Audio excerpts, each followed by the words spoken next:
അപ്പോഴേ ഇന്ന് മോന് ചോറ് കൊടുത്തു വിടണമായിരുന്നു. അങ്ങനെ ആദ്യം തന്നെ ഞാൻ ചോറിനുള്ള വെള്ളം ഇട്ട് ചൂടായി കഴിഞ്ഞപ്പോഴത്തേക്ക് അരിയും അങ്ങ് കഴുകിയിട്ട് കൊടുത്തു. ഇനി നമുക്ക് തോരന് വേണ്ടിയിട്ടുള്ള ബീൻസ് ഒന്ന് ഉപ്പും മഞ്ഞളും ഇട്ട വെള്ളത്തിലൊന്ന് താത്ത് വയ്ക്കാം. അപ്പോൾ കുറച്ച് നേരം അതവിടെ ഇരിക്കട്ടെ. അതിനുശേഷം അതിൻ്റെ ചുണ്ടും ചുവടുമൊക്കെ ഒന്ന് കട്ട് ചെയ്ത് വരമ്പ് ഉരിഞ്ഞ് കളഞ്ഞതിന് ശേഷം കഴുകി ചെറുതായിട്ട് അരിഞ്ഞെടുക്കാം.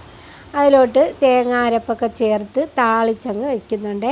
അപ്പോൾ തോരൻ റെഡിയായി വരുന്ന സമയം കൊണ്ട് നമുക്ക് മസാല ഓംലെറ്റിനുള്ള സവാളയെല്ലാം അരിഞ്ഞെടുത്ത് മസാല ഒന്ന് റെഡിയാക്കണം. അപ്പോൾ തോരൻ വെന്തിറങ്ങിയ സമയത്ത് ഞാൻ മസാല അങ്ങ് റെഡിയാക്കി എടുക്കുന്നുണ്ട്. ഇനി മുട്ടയിൽ ഉപ്പും കുരുമുളക് പൊടിയും ചേർത്ത് നല്ലതുപോലെ അടിച്ച് പതപ്പിച്ചത് ഞാൻ ഈ മസാലയിലോട്ട് ഒഴിച്ച് ഫ്രൈ ആക്കി എടുക്കുകയാണ് ചെയ്യുന്നത്. അങ്ങനെ നമ്മുടെ മസാല ഓംലെറ്റും റെഡിയായി. അപ്പോഴത്തേക്ക് ചോറ് ഊറ്റിയിട്ടുണ്ട്. അതിൻ്റെ വെള്ളം തോർത്തിയെടുത്തതിന് ശേഷം ഞാൻ മോനുള്ള പൊതി അങ്ങ് റെഡിയാക്കി എടുത്തേ.